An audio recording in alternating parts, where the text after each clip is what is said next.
Hey, it's Midnight Sun here. I know it's been a while since I've uploaded a video. I apologize for that big delay that we have here. I'm going to be addressing that in a video called Future of the Channel or Plans for the Channel or something like that. I haven't quite got the title figured out, but it should be releasing here shortly, as well as kind of the everything that we're going to be doing going forward and how to make the channel more consistent and helpful for you guys. To get started, though, we are going to talk about Season 37. I'm really bummed that I didn't get this news sooner, and it feels like I'm way behind in regards to the update here. And that was because I wasn't expecting them to make an announcement like this until late December, given that the Darkening of Tristram event usually happens in January. I thought what we were going to do is get a new season around that event, or pretty close to when that event happened. So I was a little taken aback by this. This season is going to be the Forbidden Archives, and it kind of has a summary of it right here, but basically it just means that the Kanai's Cube is now open. There's no restrictions for rings, jewelry, or weapons, so most of the time people are going to want to put an additional weapon on their item instead of an armor piece, or some additional rings. It also allows for some pretty creative builds, and the Necromancer is going to be the one that benefits the most from this. So you probably will see a lot of people playing the Necromancer. And for the cosmetic rewards, we get this cute little teddy bear that we have over here, which is covered in blood like usual. And then we get this new guy over here. And they call it, let's see here, Pain of Tristram Portrait and the Dark Lordling Pet. So pretty cool little demon to follow you around there if you're interested in that. We have, of course, some extra stash tabs that you're going to be getting if you complete the season. And these are all extremely doable. Completing the rifts in under 5 minutes, once you get your build going, should be pretty fast. You might have to tweak it to a bit of a speed build or throw on some items that, boost your speed here, because you don't need a whole lot of damage to do Torment 13 there. And then again, Greed on Torment 13, Sedia on Torment 13. Reforging is a little expensive, but we'll have plenty of resources to do it.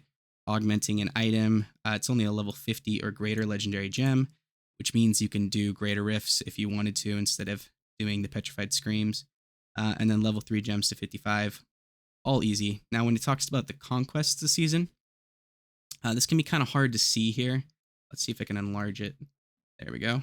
So these are the conquests. And it says complete acts 1 through 5 at max level in under 1 hour. Sometimes this can be a little, I don't know, finicky or kind of glitchy. So this one can be hard to do. If you have a really fast speed build, if you're doing the Demon Hunter, if you're doing the Monk, if you're doing certain wizard builds, you should be able to do this no problem. But again, I've definitely completed this in under an hour, and it's not given me the reward before. Now, that was largely console-based, so I'm not sure if it's a console-exclusive bug. And then we have Reach Greater Rift level 75 solo.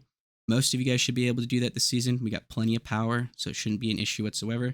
And of course, if you're doing a hardcore character, just doing that on hardcore and then doing it again on softcore is going to be, one and done. But the other one I recommend doing is Reach Greater Rift level 45 solo without any set items equipped. All you got to do is choose any Legacy of Dreams build, and you'll be able to do that. And with the cube being open, allows for a lot more flexibility when it comes to these items. You can kill 350 more enemies or monsters from a cursed chest. Again, this has to be certain specific cursed chests, I believe, that will allow that much monsters in the time frame. It is on Torment X, so you don't have to go on the highest difficulty. So I hear some people say this is a really easy one. I've never done it. I've always just stuck with the 75 solo and then doing this one with a Legacy of Dreams set. And then you can master set dungeons, which of course requires you to run multiple classes. So getting back here, we have the Haedrigs gift this season, and the Haedrigs gift's going to be Barbarian, Might of the Earth. We're going to go through these, and I've actually got some tabs pulled up just to kind of refresh you guys. So this is the Might of the Earth set. It reduces the cooldown of Earthquake, Avalanche, Leap, and Ground Stomp by 1 second for every 30 Fury you spend with an attack. Leap causes an Earthquake when you land, and additionally, Leap gains the effect of the Iron Impact rune, and the rune's effect and duration are increased by 150%. Increase the damage of Earthquake, Avalanche, Leap, Ground Stomp, Ancient Spear, and Seismic Slam. So if you're unfamiliar with what that is, there it is. It says, for this one anyway, it's flavorful, easy to play, unique playstyle, have fun leaping around. Can be slightly clunky, damage over time based build, limited item options, and Band of Might dependency. Let's see. I believe. Interesting. This one doesn't have the Band of Might out. This is for the previous season, though. So this one has not been updated. That's just a bit of a refresher. And then the next one we have on the list is Crusader, Thorns of the Invoker. So I pulled this one up here. It says this is obviously a Thorns build. Your Thorns damage now hits all enemies in a 15-yard radius around you. Each time you hit an enemy with Punish, Slash, or Block an attack, your Thorns is increased by 90% for 2 seconds. This effect stacks up to 10 times. You take 50% less damage for 20 seconds after damaging an enemy with Bombardment, and the attack speed of Punish and Slash are increased by 100% and deal a whopping 67,500% of your Thorns damage. That sounds like a lot. I've never played this because it's Thorns, and I'm not into the Thorns playstyle, but it's tanky, great sustain, very high attack speed, great single target damage. It's got small AoE, extremely boring, inconsistent toughness, and very bad at speed farming. So probably not the best one to start the season with. And then we have the Demon Hunter, and this is the Shadow's Mantle.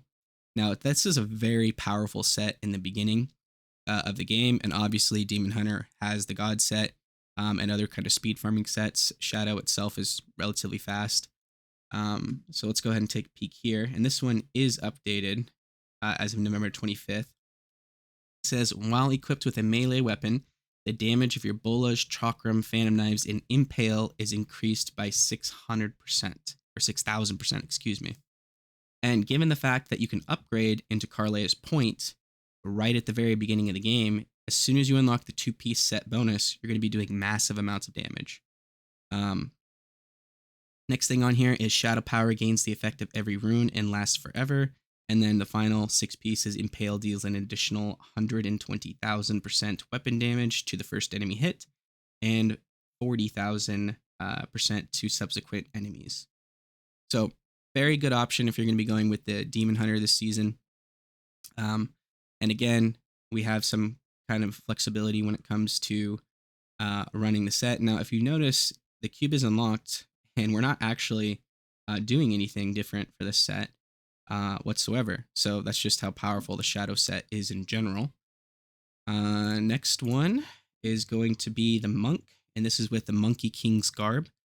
Fun fact for you guys, when I first started playing Diablo, this is the set that I was going to try out, and then I switched to Legacy of Dreams because I unlocked most of the pieces for it just trying to get this set.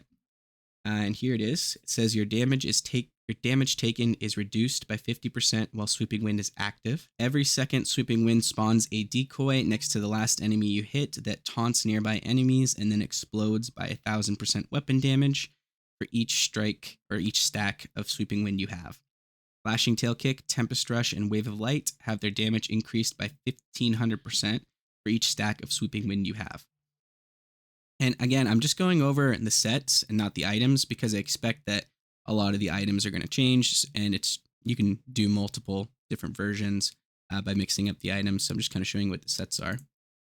And then the next one we have here is Necromancer, Grace of Inarius. And this is also updated currently for Season 37. And you begin to see why the Necromancer becomes so powerful. This is the Death Nova version of Inarius here.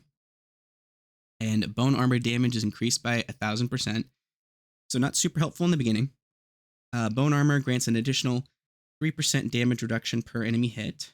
And then the 6-piece bonus is bone armor also activates a swirling tornado of bone damage, damaging nearby enemies for 1,000% weapon damage and increasing the damage they take from the Necromancer by 19,000%. I get these zeros mixed up when it's so small like this.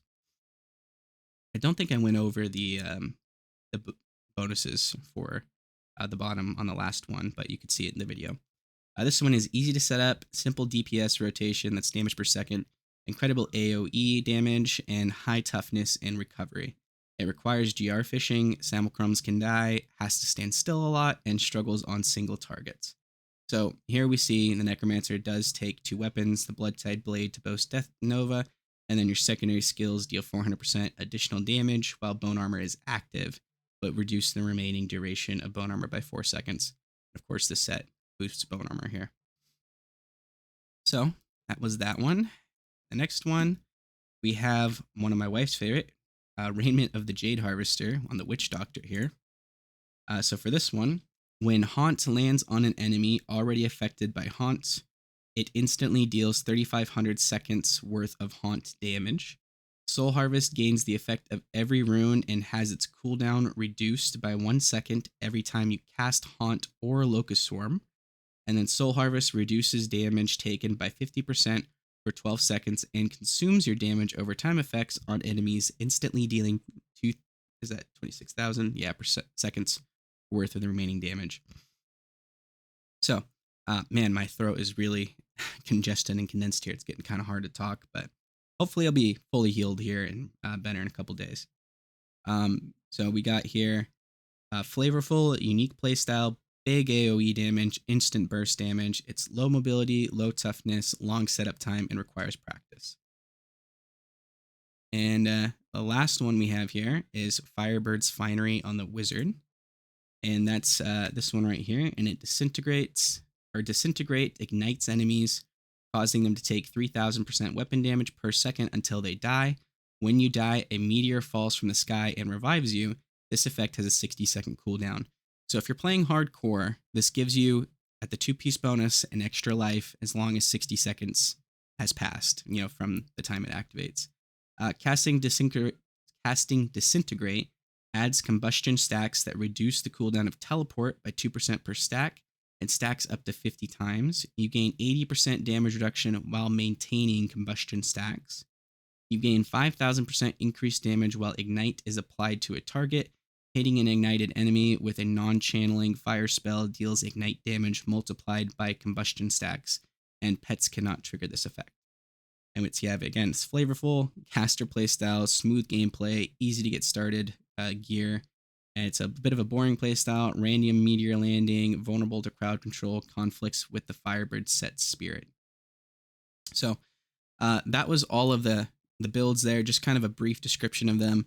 I don't have any videos to showcase them in action, as I just haven't gotten the chance to build that up yet. But that's what it's going to be looking like this season. I will be doing, again, some videos talking in more detail about what the next plans are for the channel, what you guys can expect to see. So if you are interested in that, and if you want to have your input on how the channel goes going forward, go ahead and take a peek at that video. I should be posting it here in a couple days. This is the day before Thanksgiving here in the United States, so I expect that most of you guys will be hopefully enjoying and relaxing, spending time with your families. Really appreciate everybody who's been patient with me so far and allowing me this kind of recovery time going forward. But I hope you guys enjoy this one. And one thing that's super important that I forgot to mention here is the start time. It will begin on December 5th at 5 p.m. PST, CST, and KSDK. And then it says over here, shortly after our next Diablo 3 update. So that's going to be a bit interesting. The Diablo 3 has been in maintenance mode for a really long period of time. We get this kind of surprise season a little bit earlier than a lot of people were anticipating. I'm still hopeful that maybe we'll get one last big kind of fix to the game.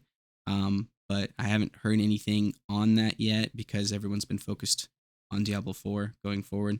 But again, thank you guys for listening and paying attention. Have a good one.